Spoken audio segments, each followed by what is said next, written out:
तुर्की के राष्ट्रपति Recep Tayyip Erdogan के सितारे अब बुलंद चल रहे हैं। पिछले 3 महीनों में उन्हें दूसरी बड़ी कामयाबी मिल गई है। दिसंबर 2024 में उनके समर्थन वाले गुट हयात तहरीर अल शाम HTS ने बशर अल असद का तख्ता पलट कर दिया और अब तुर्की के सबसे बड़े विद्रोही गुट ने घुटने टेक दिए हैं तुर्की के सामने। 27 फरवरी को कुर्दिश विद्रोही नेता अब्दुल्ला ओचलान ने हथियार डालने का ऐलान किया। ओचलान कुर्दिस्तान वर्कर्स पार्टी PKK के फाउंडर हैं। इस गुट ने 1970 के दशक में तुर्की सरकार के खिलाफ सशस्त्र विद्रोह शुरू कर दिया था। कई बम धमाकों और हत्याओं में PKK का नाम ले लिया जाता है। तुर्की, अमेरिका, न्यूजीलैंड समेत कई देश PKK को आतंकवादी संगठन मानते हैं, डेजिग्नेट कर चुके हैं। ओचलान को 1999 में सीक्रेट सर्विस ने गिरफ्तार कर लिया था। तब से वो जेल में बंद हैं।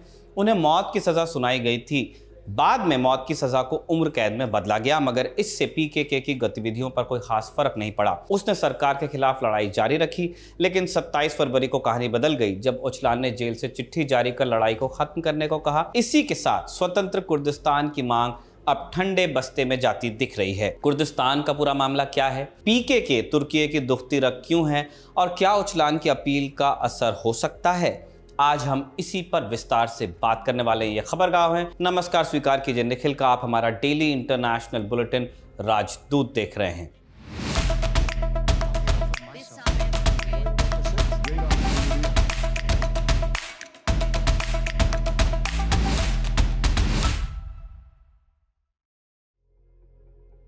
राजदूत में आज कहानी तुर्की और PKK की। तुर्की उन चुनिंदा देशों में से है जिनका नक्शा 2 महाद्वीपों में फैला है। तुर्की वेस्ट एशिया और साउथ ईस्टर्न यूरोप में पड़ता है। तुर्की की आबादी 8.5 करोड़ के आसपास है।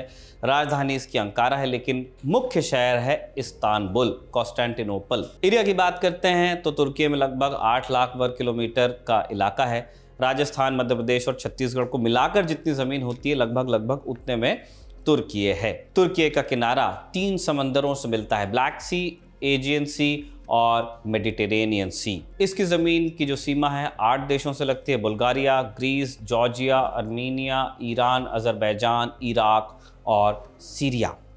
आज की जो कहानी है उसका फोकस इराक, ईरान और सीरिया पर रहने वाला है। कुर्द दुनिया के सबसे बड़े एथनिक माइनॉरिटी ग्रुप्स में से हैं जिनके पास अपना कोई देश नहीं। ज्यादातर कुर्द सुन्नी मुसलमान हैं, लेकिन उनकी अपनी भाषा, अपनी संस्कृति और अपने रिवाज हैं, इसलिए वो खुद को अलग मानते हैं। कुर्दों की आबादी लगभग 3 करोड़ है। दुनिया भर में फैले हुए हैं, लेकिन उनका मेन बेस वेस्ट एशिया में ही है।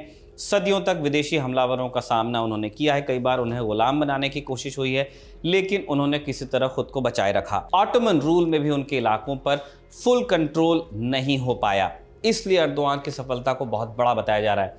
1914 का साल आया, फिर पहला विश्व युद्ध हुआ। लड़ाई में ऑटोमन साम्राज्य हार गया। ऑटोमन साम्राज्य का भविष्य तय करने के लिए 1920 में ट्रीटी ऑफ सेवरॉन पर दस्तखत हुए। इसके तहत ऑटोमन साम्राज्य को भंग किया गया। हालांकि सुल्तान का पद या खलीफा का पद बचाकर रखा गया। उनके पास नाम मात्र की शक्तियां थी। तुर्की के बजट और खजाने से लेकर दूसरी अहम चीजों पर विजेता देशों का कंट्रोल था। इसी संधि में ऑटोमन कुर्दिस्तान स्टेट का प्रस्ताव भी था, लेकिन उससे पहले मुस्तफा कमाल अतातुर्क ने विद्रोह शुरू कर दिया। वो तुर्की के खिलाफ थोपी जा रही शर्तों से खुश भी नहीं थे। उन्होंने सेवरॉन की संधि मानने से इनकार कर दिया और तुर्की के जिन इलाकों पर विजेता देशों ने कब्जा किया था उन्हें छुड़ाने के लिए सशस्त्र संघर्ष भी उन्होंने किया। ये तुर्की की आज़ादी का आंदोलन कहा गया। इसमें अतातुर्क कामयाब रहे। उन्होंने तुर्की पर पूरा कंट्रोल जमाया। नवंबर 1922 में सुल्तान को देश छोड़कर भागना पड़ा और इसके बाद अतातुर्क और मित्र देशों के बीच लुसान में एक नई संधि हुई जिसमें कुर्दिस्तान का कोई जिक्र नहीं था। लुसान संधि के बाद जब मिडिल ईस्ट में बाउंड्री खींची गई, तब कुर्दिस्तान के इलाके 5 मुल्कों में बटे, तुर्की, ईरान, इराक, सीरिया और अर्मीनिया। अर्मीनिया में कुर्दों की संख्या 32,000 के आसपास है। आज उन्हें संसद में आरक्षण मिला हुआ है, इसलिए वहां कुर्दों और सरकार के रिश्ते शांतिपूर्ण हैं, लेकिन बाकी देशों में ये शांति नहीं दिख पाई। इस तरह के एक्सपेरिमेंट्स वहां हुए नहीं। एक एक करके आपको समझाते हैं। पहले हम बात करेंगे ईरान की। एक पावरफुल मुल्क है वेस्ट एशिया का। कुर्दों की आबादी का एक बड़ा हिस्सा ईरान में है। तकरीबन 90 लाख उनकी आबादी है। बेस नॉर्थ वेस्ट ईरान में है। फर्स्ट वर्ल्ड वॉर के समय से आज़ादी की कोशिश कर रहे हैं, लेकिन सफलता हासिल अब तक नहीं कर पाए। ईरानी कुर्दों ने 1946 में सोवियत संघ की शर्त पर रिपब्लिक ऑफ महाबाद की स्थापना भी की, मगर अमेरिका के दबाव के बाद सोवियत संघ को वहां से निकलना पड़ा। इसके बाद ईरान सरकार ने महाबाद पर कब्जा हासिल कर लिया। फिर 1979 का साल आता है जब ईरान में इस्लामी क्रांति हुई। आयतुल्लाह रुहुल्लाह खुमैनी ने शाह का तख्ता पलट किया। कुर्दों ने खुमैनी से आज़ादी की मांग की, लेकिन उन्होंने इनकार किया। इसके तुरंत बाद विद्रोह शुरू हुआ। खुमैनी ने उनके खिलाफ मिलिट्री कैंपेन चलाने का हुक्म दिया और इस दौरान हज़ारों लोगों की हत्या हुई, हज़ारों लोगों को जेल में डाला गया, प्रताड़ित किया गया और ईरान में कुर्दों की सबसे प्रभावशाली party Kurdistan democratic party of Iran KDPI पर बैन भी लगा दिया गया। फिर 1980 में ईरान इराक युद्ध होता है। इराक में सद्दाम हुसैन की सरकार थी, वो कुर्दों पर बेइंतहा शक करते थे। सद्दाम हुसैन ने कुर्दों के खिलाफ दमन की योजना पहले से चला रखी थी, लेकिन उन्होंने ईरानी कुर्दों से कोई आपत्ति कभी जताई नहीं। उन्होंने जंग में ईरान के खिलाफ ईरानी कुर्दों का बखूबी इस्तेमाल किया। वहीं ईरान ने इराकी कुर्दों को सद्दाम के खिलाफ भड़काया। इस तरह दोनों तरफ के कुर्द एक दूसरे के खिलाफ भी लड़े। 1988 में ईरान इराक जंग खत्म हो गई, लेकिन कोई विजेता नहीं था। ईरान में कुर्दों का विद्रोह लगभग खत्म हो चुका। तभी 2003 में एक नए गुट का उदय हुआ, जिसका नाम था party of a free life in Kurdistan PJAK। उसने ईरान सरकार के खिलाफ मिलिट्री कैंपेन चलाया, मगर ईरान ने उन्हें आसानी से दबा दिया। 2011 में PJAK ने युद्ध विराम समझौता किया। तब से ईरान में कुर्दों का कोई बड़ा आंदोलन देखने को अब तक नहीं मिला है। ईरान की बात हो गई, अब इराक आइए। इराक में कुर्दों की संख्या लगभग 1 करोड़ है। इराक की कुल आबादी का लगभग 20% है। इराक में सबसे ज्यादा कुर्द उत्तर की तरफ रहते हैं, इराकी कुर्दिस्तान प्रांत में। इराकी कुर्दिस्तान का इतिहास क्या है? इराक में कुर्दिश नेशनलिज्म का जनक मुस्तफ़ा बरज़ानी को माना जाता है। उन्होंने 1946 में Kurdish democratic party of Iraq की स्थापना की। इसका नाम बाद में कुर्दिस्तान डेमोक्रेटिक पार्टी KDP हुआ। ये आज भी काम करती है। KDP को इराक में कुर्दों का सबसे बड़ा प्रतिनिधि माना जाता है आज की डेट में। इराक में कुर्दों का पहला बड़ा विद्रोह 1961 में शुरू हुआ, जब सरकार ने स्वायत्तता की मांग को ठुकरा दिया। फिर 1968 में बाथ पार्टी सत्ता में आती है। उसने कुर्दों को ऑटोनॉमी देने का वादा किया, मगर लागू नहीं हो पाया ये वादा। इसके बाद फिर से हिंसक लड़ाई हुई। इराकी कुर्दों को ईरान और अमेरिका से सपोर्ट मिला और आज के समय में ईरान और अमेरिका दुश्मन है। आप देखिए, कभी मिलके कुर्दों को सपोर्ट कर रहे थे, लेकिन 1970 के दशक में दोनों में करीबी हुआ करती थी। ईरान में तब शाह की सरकार थी और शाह अमेरिका के पिछलग्गू थे। तेल और गैस के बदले अमेरिका की सरकार उन्हें बचाने में मदद करती थी। इसी नाते उसने कुर्दों को भी पैसे और हथियार दिए इराक के। मगर 1975 में एक और घटना होती है। अल्जीयर्स में इराक और ईरान के बीच हो गई संधि और इसके तहत इराक शत अल अरब नदी का कंट्रोल बांटने को तैयार हुआ। ये नदी इराक और ईरान के कई शहरों की लाइफलाइन है। इसके बदले में ईरान ने इराकी कुर्दों को सपोर्ट देना बंद किया। उसके कहने पे US ने भी सप्लाई रोकी और इसके चलते इराक में कुर्दों का विद्रोह ठंडा पड़ गया। इस हार के बाद कुर्दिस्तान डेमोक्रेटिक पार्टी KDP में फूट पड़ी। जलाल तलाबानी ने patriotic union of Kurdistan PUK बनाई। हालांकि दोनों का मकसद एक ही था, PUK का भी और दूसरे गुट का भी। फिर 1980 में इराक ईरान युद्ध होता है। इसमें इराक के कुर्दिश गुटों ने ईरान का साथ दिया। इसने सद्दाम हुसैन का गुस्सा भड़काया और 1988 में सद्दाम के आदेश पर इराकी सेना ने कई कुर्दिश शहरों पर केमिकल अटैक किए। इन हमलों में लगभग 2 लाख कुर्द मारे गए और जंग खत्म होने के बाद भी सद्दाम ने कुर्दों का दमन जारी रखा। फिर 1990 का साल आया, जब इराक ने कुवैत पर कब्जा किया। अमेरिका ने सद्दाम को बाहर जाने का अल्टीमेटम दिया। सद्दाम माने नहीं। तब अमेरिका ने फौज उतारी और उस वक्त जॉर्ज बुश सीनियर अमेरिका के राष्ट्रपति हुआ करते थे। बाप बेटे दोनों राष्ट्रपति बने वहां। बुश ने इराकी कुर्दों को सद्दाम के खिलाफ विद्रोह के लिए उकसाया। उनकी अपील ने काम किया। उन्होंने सद्दाम के खिलाफ विद्रोह भी किया और उधर अमेरिका और उसके सहयोगी देशों ने मिलकर इराक को कुवैत से बाहर भी निकाला, लेकिन उन्होंने सद्दाम को डिपोज नहीं किया और न कुवैत वॉर के बाद कुर्दों की कोई मदद भी की। इसका फायदा उठाकर सद्दाम ने कुर्दिश विद्रोह को कुचल दिया, मगर तब तक सद्दाम काफी कमजोर हो चुके थे। वो लंबी जंग की स्थिति में रहे नहीं। 1992 में कुर्दों ने नॉर्दर्न इराक में ऑटोनॉमी की घोषणा कर दी। उन्होंने अपनी संसद बनाई, लेकिन 2 साल बाद ही इराकी कुर्दों की ये 2 मुख्य पार्टियां KDP और PUK में सिविल वॉर हो गया और यह सिविल वॉर अमेरिका के दखल के बाद जाकर रुका, जिसमें KDP और PUK ने साथ मिलकर काम करने का वादा किया। फिर 2003 में अमेरिका ने इराक पर हमला किया। उसने सद्दाम हुसैन को कुर्सी से हटा दिया और इसमें कुर्दिश गुटों ने अहम भूमिका निभाई। सद्दाम के जाने के बाद उनको ताकत मिली। नया संविधान बनाने में उनकी राय ली गई। PUK के फाउंडर तलाबानी इराक के पहले कुर्दिश राष्ट्रपति भी बने।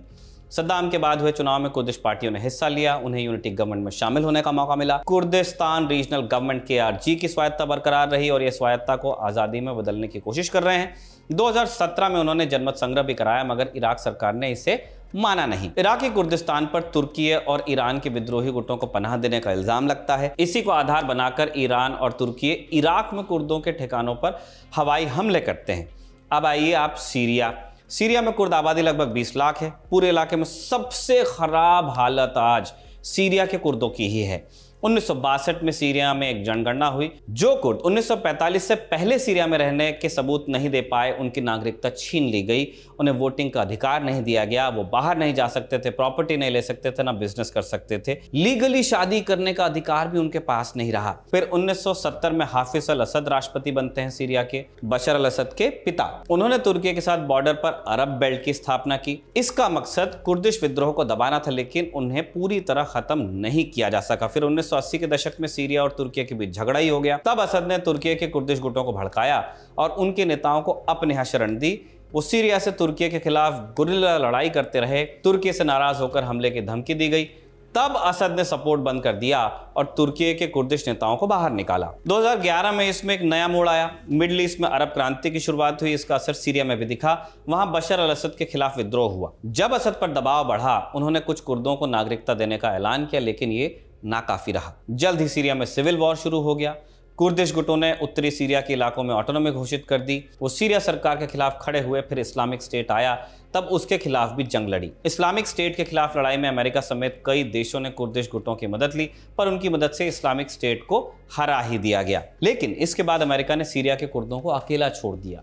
इसने तुर्की और सीरिया की सरकार को उन्हें दबाने का फिर मौका दिया। तुर्की की चिंता थी कि ये लोग उनके यहाँ के कुर्दिश गुटों से संपर्क में हैं, उनकी मदद करते हैं, इससे हमारे इलाकों पर खतरा मंडरा रहा है। वहीं सीरिया की लड़ाई तो लंबे समय से चल रही थी। फिर दिसंबर 2024 में सीरिया में बशर अल असद का तख्ता पलट हो जाता है।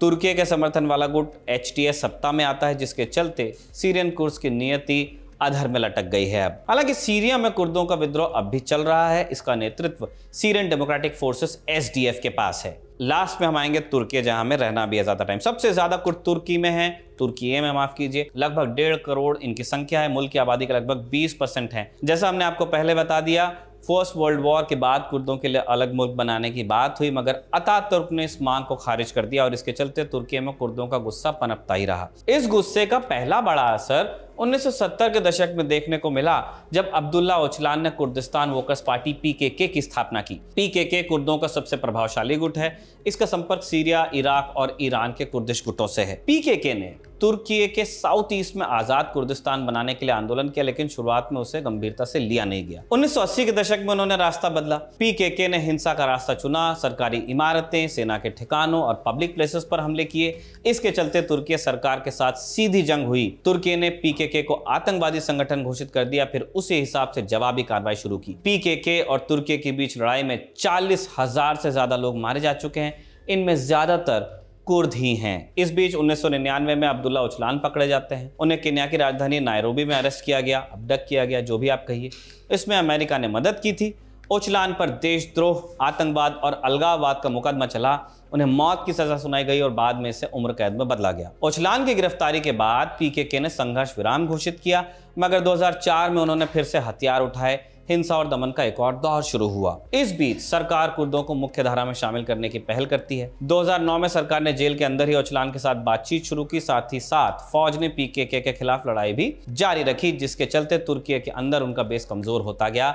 उन्हें भागकर इराक और सीरिया में शरण लेनी पड़ी। वहीं से तुर्की में हमले प्लान करते थे, लेकिन उनकी ताकत लगातार घटी रही थी। बशर अल असद के पतन के बाद उनकी मुश्किलें और बढ़ गईं। इसी कड़ी में अब्दुल्ला ओचलान ने हथियार डालने का ऐलान किया। उन्होंने अपनी चिट्ठी में लिखा कि सरकार कुर्दों के अधिकारों के लिए लगातार काम कर रही है, इसलिए अब लड़ाई का मतलब नहीं। उन्होंने हथियार डालने के साथ साथ PKK को भंग करने की अपील भी की है। ओचलान पिछले 26 वर्षों से जेल में है, मगर PKK आज भी उन्हीं को अपना नेता मानती है, उन्हीं की विचारधारा के हिसाब से चलती है।